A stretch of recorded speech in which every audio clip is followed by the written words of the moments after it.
Hello guys, क्या हाल चाल। बढ़िया एकदम। तो मैं मेहुल शर्मा आपका स्वागत करता हूं आपके अपने ही YouTube channel chemistry with Mehul में। तो आज हम शुरू करने वाले हैं चैप्टर नंबर 1 के मोस्ट इंपॉर्टेंट पीवाईक्यूज। तो बिना किसी देरी के शुरू करते हैं हम अपने आज की वीडियो।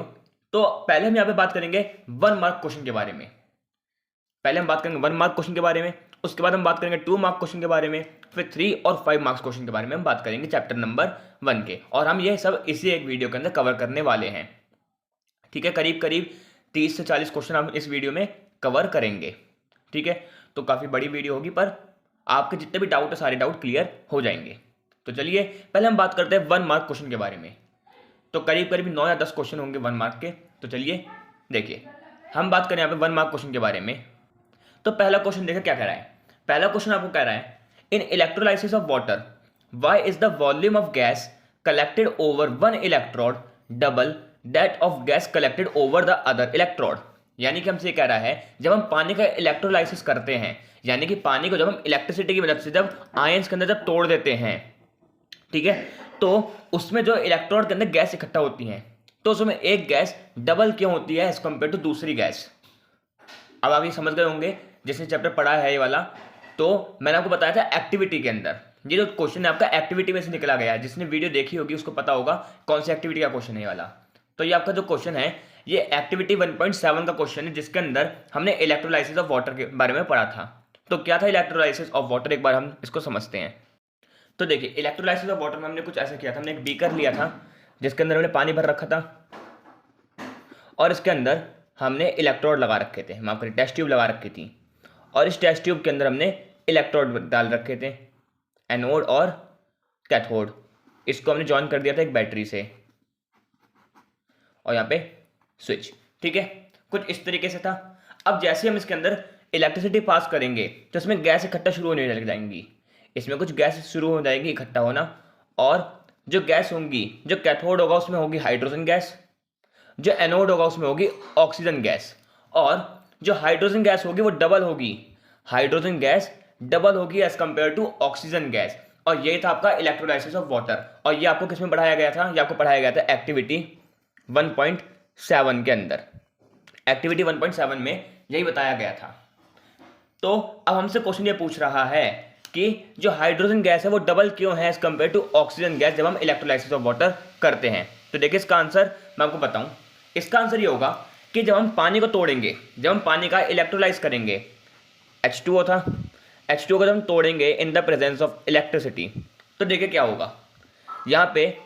अब देखिए 2 मोल्स जब हम 2 मोल्स हाइड्रोजन के ले रहे हैं, तो 1 मोल ऑक्सीजन का लेना पड़ रहा है, तब जाके एक पानी बन रहा है।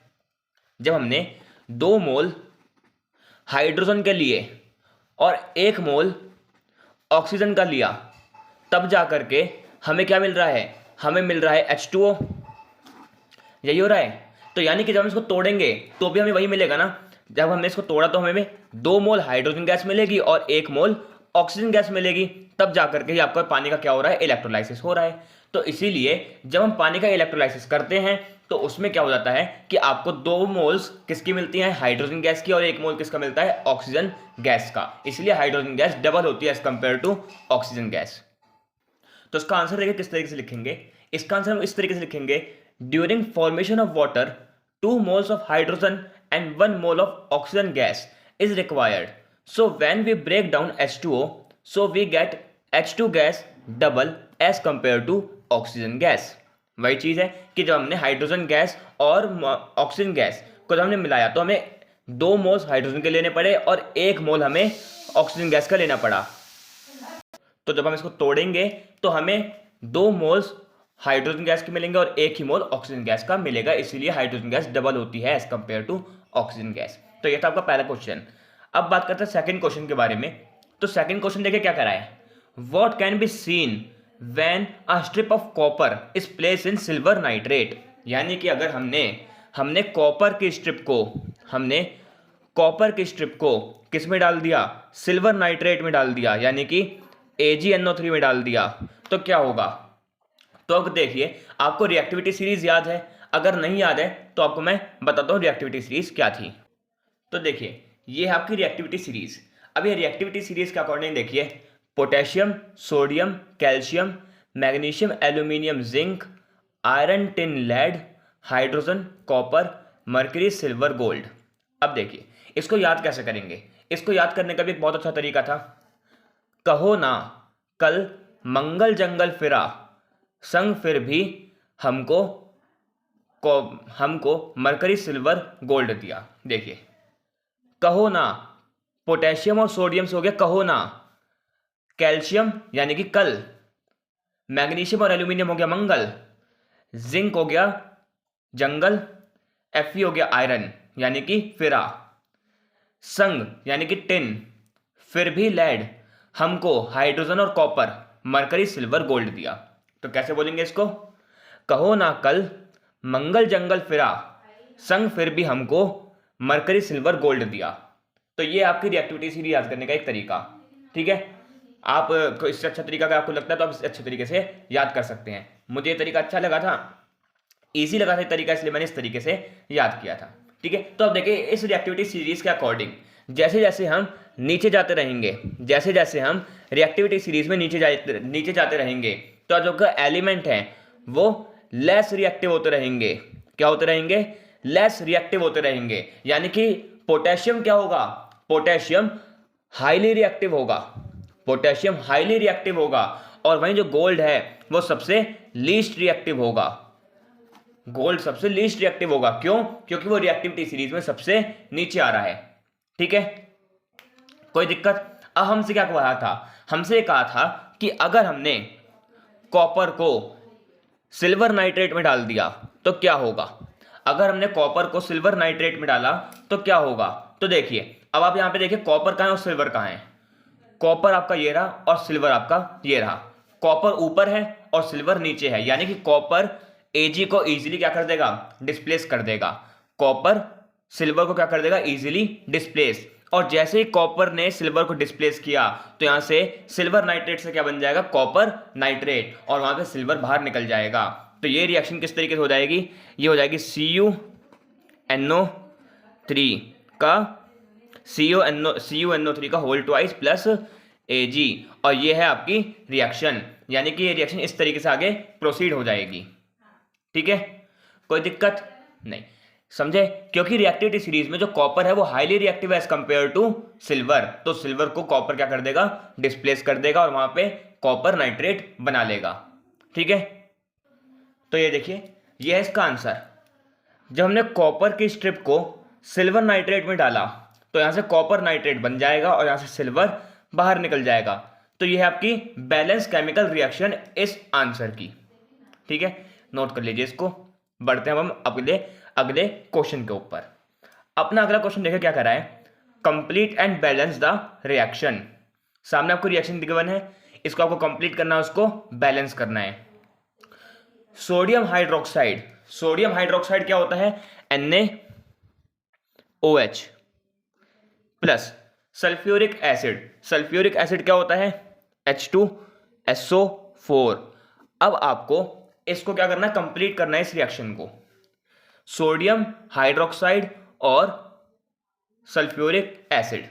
अब देखिए हम यहां पे दोबारा जाते हैं किसके ऊपर? हम यहां पे जाएंगे रिएक्टिविटी सीरीज के ऊपर। तो देखिए रिएक्टिविटी सीरीज क्या थी आपकी। देखिए रिएक्टिविटी सीरीज में हमें गिवन था एक तो NaOH और एक गिवन था H2SO4। अगर हम बात करें सोडियम की तो सोडियम देखिए दूसरे नंबर पे आता है और हाइड्रोजन देखिए कितना नीचे आ रहा है। यानी कि जो सोडियम है वो ज्यादा रिएक्टिव है एज कंपेयर टू हाइड्रोजन। यानी कि यहाँ पे जो सोडियम है वो हाइड्रोजन को डिस्प्लेस कर देगा और यहां से क्या बन जाएगा? यहां से बन जाएगा आपका Na2SO4, सोडियम सल्फेट बन जाएगा और पानी बाहर निकल जाएगा। ठीक है, ये है आपकी रिएक्शन। इसको आप क्या कर देंगे? बैलेंस। ठीक है, तो देखिए NaOH और H2SO4 को जब आपने रिएक्ट कराया तो आपको यहां से मिलेगा सोडियम सल्फेट और यहां से पानी बाहर निकल जाएगा। अब इस रिएक्शन को करना है हमें बैलेंस। तो इस रिएक्शन को देखिए बैलेंस कैसे करेंगे हम। तो देखिए यहाँ पे सोडियम कितने हैं? एक सोडियम। यहाँ पे सोडियम कितने हैं? 2। अगर मैं यहाँ पे 2 लगा दूं तो 2 सोडियम आपके पूरे हो गए। ठीक है, अब बात करते हैं हाइड्रोजन कितने हैं रिएक्टेंट में। तो हाइड्रोजन है 2 2 4 आपके क्या है? हाइड्रोजन।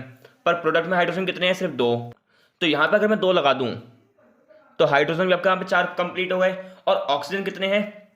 2 4 6, रिएक्टेंट में 6 ऑक्सीजन है और प्रोडक्ट में भी 4 2 6 ऑक्सीजन है, यानी कि ये रिएक्शन आपकी क्या हो चुकी है, बैलेंस हो चुकी है, और ये है आपका आंसर। तो देखिए अब बात करते हैं अपने अगले क्वेश्चन के ऊपर। तो अगला क्वेश्चन देखिए क्या था।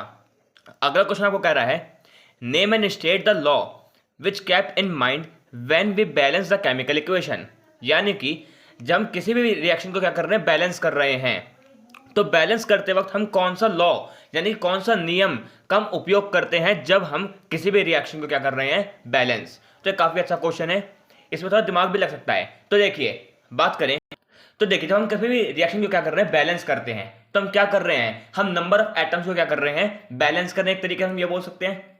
जैसे हम बात करें कि हम H2O की बात करते हैं, H2 plus O2 gives H2O, ठीक है।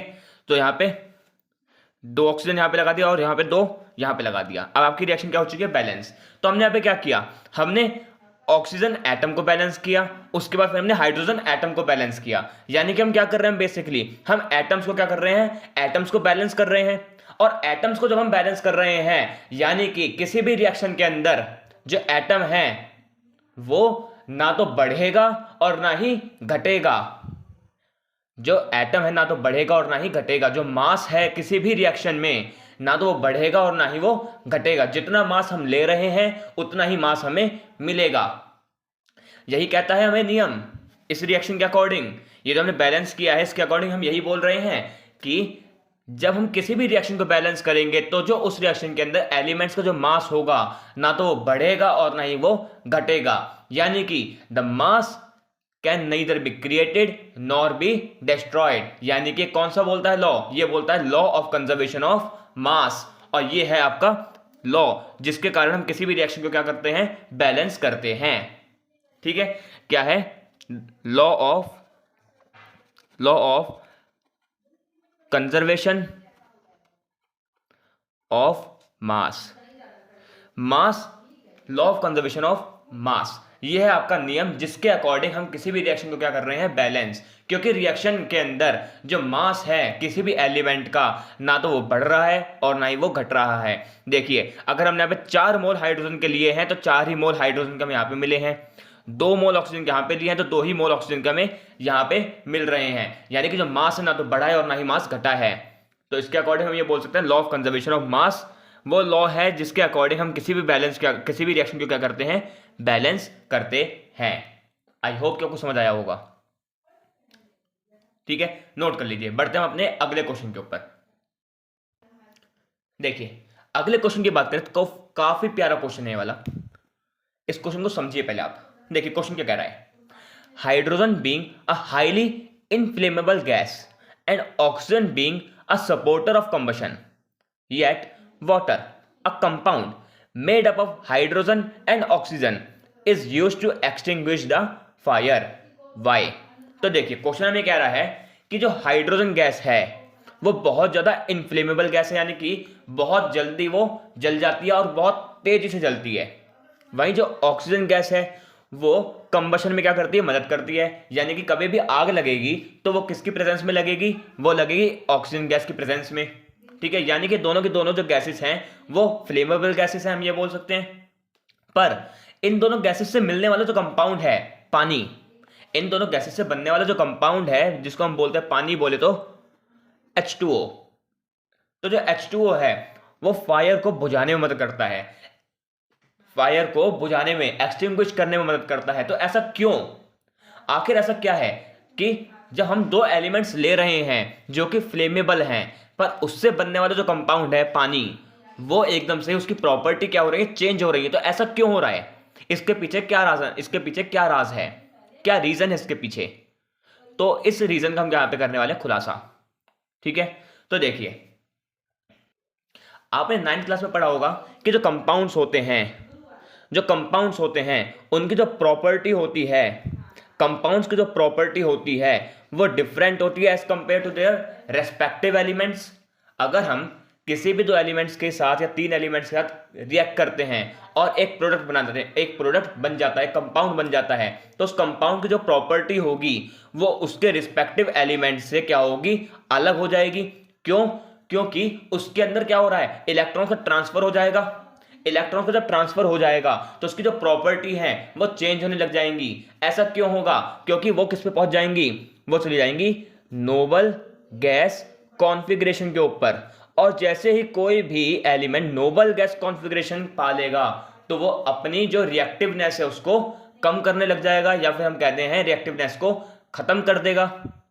इसीलिए जो हाइड्रोजन है वो काफी फ्लेमेबल गैस है, और जो ऑक्सीजन है वो मदद करती है फ्लेम करने में। जैसे ही हमने इन दोनों के आपस में रिएक्शन कराई तो ये दोनों किस में पहुंच गई, ये दोनों पहुंच गई अपनी नोबल गैस कॉन्फ़िगरेशन के अंदर। और जैसे ही नोबल गैस कॉन्फ़िगरेशन के अंदर पहुंचेंगी तो जो इनके आग लगाने की जो क्षमता थी वो खत्म हो जाएगी, और वो किस में काम करेंगी, वो एक्सटिंग्विश करने में मदद करेंगी, यानी कि आग को बुझाने में मदद करेंगी। प्रॉपर्टी क्या हो जाएंगी, चेंज होने लग जाएंगी। इसीलिए कंपाउंड की प्रॉपर्टी चेंज होती है as compare to their respective elements. ठीक है, समझ आया। तो इसका आंसर किस तरीके से लिखेंगे तो आपको मैं बताता हूं। तो देखिए, इसका आंसर कुछ इस तरीके से होगा कि हाइड्रोजन फ्लेमेबल गैस है, ऑक्सीजन भी सपोर्टर है, पर जो पानी है वो आग को बुझाने में मदद करता है, क्योंकि this is because the property of compound is different as compare to their respective element because they achieve noble gas configuration. क्योंकि जो कंपाउंड हैं, जो कंपाउंड बन रहे हैं, वो नोबल गैस कॉन्फ़िगरेशन अचीव कर लेते हैं। एलिमेंट्स जो हैं वो नोबल गैस कॉन्फ़िगरेशन अचीव कर लेते हैं बाय फॉर्मिंग द बॉन्ड। जब वो आपस में बॉन्ड बनाएंगे तो Nobel gas configuration bye electron transfer क्या कर लेंगे, नोबल गैस कॉन्फ़िगरेशन अचीव कर लेंगे। तो उनकी जो प्रॉपर्टी है वो एकदम से चेंज हो जाएंगी, और जो उनकी रिएक्टिवनेस है वो भी धीरे धीरे डाउन होने लग जाएंगी। इसीलिए यहाँ पे क्या हो जाता है, जो पानी है वो आग को बुझाने में मदद करता है, पर वहीं पे जो हाइड्रोजन है और ऑक्सीजन है वो फ्लेमेबल गैसेस हैं। ठीक है, समझ आया, नोट करिए। बात करते हैं अगले क्वेश्चन के ऊपर। तो अगला क्वेश्चन देखिए क्या कह रहा है, if copper metal is heated over flame it develop a coating, what is the colour and composition of coating. यानी कि जब हमने कॉपर मेटल लिया और कॉपर मेटल को हमने जलाया, अब जलाएंगे तो किसकी प्रेजेंस में जलाएंगे, ऑब्वियस सी बात है ऑक्सीजन की प्रेजेंस में जलाएंगे। ठीक है, क्योंकि आग है तो वो ऑक्सीजन की प्रेजेंस में लगेगी, यानी कि हम ऑक्सीजन की प्रेजेंस में क्या कर रहे हैं, उसको हीट कर रहे हैं। तो जब हम उसको हीट करते हैं तो उसके ऊपर एक कोटिंग डेवलप हो जाती है। तो वो कोटिंग कौन से कलर की होगी और वो क्यों हो रही है। ठीक है, तो देखिए इसका रीजन बहुत ईजी है कि जब हमने कॉपर मेटल को जलाया, कॉपर मेटल को हीट किया, हीट कर रहे हैं यानी कि किसकी प्रेजेंस में कर रहे हैं, ऑक्सीजन की प्रेजेंस में कर रहे हैं। और जब भी कॉपर की रिएक्शन हम ऑक्सीजन से कराएंगे, ये तो आपका मेटल एंड नॉन मेटल में भी आपका एक टॉपिक आएगा, कॉपर एक मेटल है, और जब हम मेटल की रिएक्शन ऑक्सीजन से कराते हैं तो वो क्या बनाता है, मेटल ऑक्साइड बनाता है। तो कॉपर की रिएक्शन हमने ऑक्सीजन से कराई, क्या बना देगा, कॉपर ऑक्साइड बना लेगा। ठीक है, कॉपर ऑक्साइड बना लेगा, और ये आपकी रिएक्शन क्या हो जाएगी यहाँ पे, बस। यानी कि जो रिएक्शन होगी, जो उसके ऊपर कलर आएगा वो किसका होगा, वो होगा कॉपर ऑक्साइड का। और वो कैसे कलर का होगा, कॉपर ऑक्साइड हो जाता है ब्लैक कलर का। कॉपर ऑक्साइड कैसे कलर का होता है, ब्लैक कलर का होता है। और ये क्यों हो रहा है, क्योंकि हमने कॉपर की रिएक्शन कराई है ऑक्सीजन से, तो वो क्या बना लेगा, कॉपर ऑक्साइड बना लेगा। ठीक है, और जो कॉपर ऑक्साइड है वो ब्लैक कलर का होता है। Easy question. ठीक है, समझ आया। ओके जी, नेक्स्ट क्वेश्चन की बात करते हैं अब हम। What change occur in colour is observed when white silver chloride is left expose to sunlight, state the type of reaction and balance it. देखिए क्या कह रहा है, जिसमें हमसे, देखिए एक second, what is the change in colour is observe. हाँ देखिए, हमसे कह रहा है कि जब हमने सिल्वर नाइट्रेट को, व्हाइट कलर के सिल्वर नाइट्रेट को हमने सनलाइट के सामने रखा तो क्या चेंज देखने को मिलेगा। जब हमने व्हाइट कलर के सिल्वर नाइट्रेट, माफ कर, सिल्वर क्लोराइड को, सिल्वर नाइट्रेट नहीं है सिल्वर क्लोराइड है, जब हमने सिल्वर क्लोराइड को सनलाइट की प्रेजेंस में रखा तो क्या चेंज देखने को मिलेगा, उसको रिएक्शन लिखनी है और उस रिएक्शन को बैलेंस करना है और बताना है कौन से टाइप की रिएक्शन है। तो देखिए पहली बात, सिल्वर क्लोराइड की रिएक्शन हम किससे कर रहे हैं, सनलाइट की प्रेजेंस में हो रही है। और जब भी कोई रिएक्शन सनलाइट की प्रेजेंस में होती है तो फोटो रिएक्शन हो जाती है, फोटो टाइप की रिएक्शन हो जाती है। ठीक है, अब देखिए फोटो टाइप की रिएक्शन है, तो देखिए हमने सिल्वर क्लोराइड लिया है और जिसने चैप्टर अच्छे तरीके से पढ़ा है वो जानता होगा ये कौन सी एक्टिविटी है, यह एक्टिविटी 1.8। तो हमने देखिए सिल्वर क्लोराइड लिया, सिल्वर क्लोराइड को हमने सनलाइट की प्रेजेंस में रखा, तो यहां से Ag अलग हो जाएगा और क्लोरीन गैस अलग हो जाएगी। ठीक है, तो इस रिएक्शन को बैलेंस करते हैं हम पहले। 2 क्लोरीन यहाँ पे है, 1 क्लोरीन यहाँ पे, हमने यहाँ पे लगा दिया 2, 2 सिल्वर यहाँ पे है, 1 सिल्वर यहाँ पे, हमने यहाँ पे लगा दिया 2। ये रिएक्शन आपकी क्या हो चुकी है, बैलेंस। ठीक है, अब देखिए ये कौन सी रिएक्शन है, सनलाइट की प्रेजेंस में हो रही है यानी कि फोटो रिएक्शन, और ये कौन सी है, डिकम्पोजिशन रिएक्शन। एक रिएक्टेंट से 2 प्रोडक्ट बन रहे हैं यानी कि डिकम्पोजिशन रिएक्शन, यानी कि ये कौन सी है, फोटो डिकम्पोजिशन रिएक्शन। कौन सी रिएक्शन है, फोटो डिकम्पोजिशन रिएक्शन है। इजी था, कोई दिक्कत नहीं। बढ़ते हैं आगे। अगला क्वेश्चन देखिए कह रहा है कंप्लीट द रिएक्शन। ये जो रिएक्शन है इसको हमें क्या करना है, कंप्लीट करना है। तो देखिए बहुत इजी है। Fe2O3 की रिएक्शन ने कराई एल्यूमिनियम से, तो क्या होगा, Fe2O3 की रिएक्शन जैसे हम एल्यूमिनियम से कराएंगे तो इसके लिए हमें पहले जाना पड़ेगा किसके ऊपर, रिएक्टिविटी सीरीज के ऊपर। तो हम आ चुके हैं रिएक्टिविटी सीरीज के ऊपर। तो हमारे पास था Fe2O3, इसकी रिएक्शन हम करा रहे हैं एल्यूमिनियम से। तो देखिए Fe कहां पे है, Fe आपका ये रहा, और एल्यूमिनियम कहां पे है, एल्यूमिनियम आपका ये रहा। तो यानी कि इसमें जो एल्यूमिनियम है वो highly reactive as compare to iron. तो यहां पे जो एल्यूमिनियम है वो आयरन की जगह ले लेगा और क्या बना लेगा, वो यहां से बना लेगा एल्यूमिनियम ऑक्साइड, एल्यूमिनियम ऑक्साइड यानी कि Al2O3 बना लेगा, और यहां से आयरन बाहर निकल जाएगा और ये रिएक्शन आपके यहां पे कंप्लीट हो जाएगी। ठीक है, तो इसका आंसर मैं इसके आगे लिख देता हूं।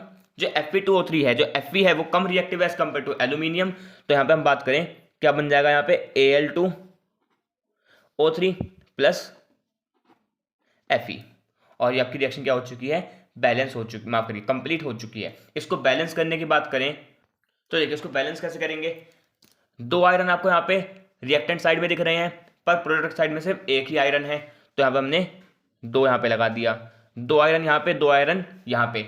ऑक्सीजन की बात करें तो यहाँ पे 3 ऑक्सीजन है रिएक्टेंट साइड में, और प्रोडक्ट साइड में भी 3 ही ऑक्सीजन है, यानी कि ऑक्सीजन आपके बैलेंस हैं। एल्यूमिनियम की बात करें तो रिएक्टेंट साइड में एक आपका एल्यूमिनियम है, पर जो प्रोडक्ट साइड है उसमें 2 एल्यूमिनियम है, तो हम यहाँ पे 2 लगा दें तो आपकी रिएक्शन क्या हो चुकी है यहाँ पे अब, बैलेंस। ठीक है, कोई दिक्कत, ठीक है जी। बढ़ते हैं अब हम आगे। आगे जो आपकी अगली रिएक्शन है वो काफी ज्यादा इंपॉर्टेंट रिएक्शन है। ये रिएक्शन आपको कह रही है PbNO3 की रिएक्शन, आपको PbNO3 को आपने क्या कर दिया, हीट किया। अच्छा, हीट किसकी प्रेजेंस में होता है, हीट होता है ऑक्सीजन की प्रेजेंस में। तो सिंपली हम आपसे क्या कह रहे हैं, सिंपली आपसे इस बार ये बोला जा रहा है कि आपने लेड नाइट्रेट को आपने क्या कर दिया है, हीट कर दिया है। तो जैसे आप लेड नाइट्रेट को हीट करेंगे तो क्या होगा, यहां से जो रिएक्शन है वो कुछ इस तरीके से हो जाएगी कि यहां से PbO बन जाएगा यानी कि लेड ऑक्साइड बन जाएगा, इधर से आपका नाइट्रोजन डाइऑक्साइड गैस बाहर निकल जाएगी। ठीक है, और ऑक्सीजन गैस यहां पर आपको मिल जाएगी, और ये आपकी रिएक्शन।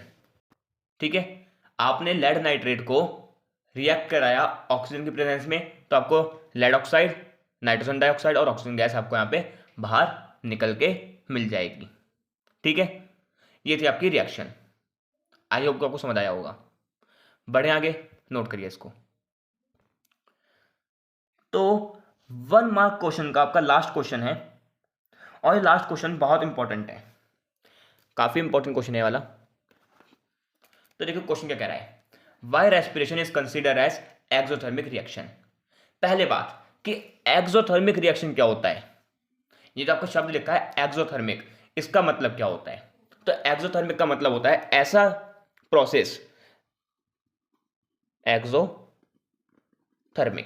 एक्सो देखिए EX का मतलब एग्जिट, और एग्जिट किसका, हीट का। ऐसी रिएक्शन जिसमें हीट क्या हो जाए, इवॉल्व हो जाए, ऐसा प्रोसेस जिसमें हीट क्या हो रही हो, बाहर निकल रही हो, उसको बोला जाता है एक्सोथर्मिक प्रोसेस। ठीक है, तो यानी कि जो रेस्पिरेशन है, जो हम खाना खाते हैं एनर्जी में कन्वर्ट होता है, तो उसको हम एक्सोथर्मिक प्रोसेस क्यों बोलते हैं।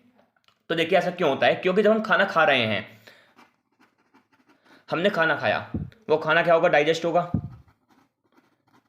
ठीक है, वो क्या हो जाएगा, एनर्जी में कन्वर्ट हो जाएगा। और जब कोई चीज़ एनर्जी में कन्वर्ट होती है तो उसमें क्या निकलती है, हीट बाहर निकलती है। और जब भी हीट बाहर निकलेगी तो क्या होगा, वो एक्सोथर्मिक प्रोसेस होगा, ठीक है। तो इसके अंदर सिंपली क्या होगा इसका आंसर, देखिए, तो देखिए, when food is converted into energy it release heat from the body, that's why respiration is considered as a exothermic process। जब हमने खाना खाया तो खाना किस में कन्वर्ट होएगा, एनर्जी में। और जब खाना एनर्जी में कन्वर्ट होएगा तो अपने में से क्या निकालता है, हीट, क्या निकालता है, बॉडी में से हीट बाहर निकालता है। और ऐसी रिएक्शन जो कि हीट बाहर निकाले उसको क्या बोलते हैं, एक्सोथर्मिक रिएक्शन। इसलिए रेस्पिरेशन क्या होती है, एक्सोथर्मिक प्रोसेस होता है। इसके आगे आप रेस्पिरेशन की वो लिख सकते हैं रिएक्शन, जो कि क्या थी, जो ग्लूकोज था C6H12O6, वो क्या होगा, वो ब्रेक डाउन होगा into carbon dioxide plus water plus heat के अंदर।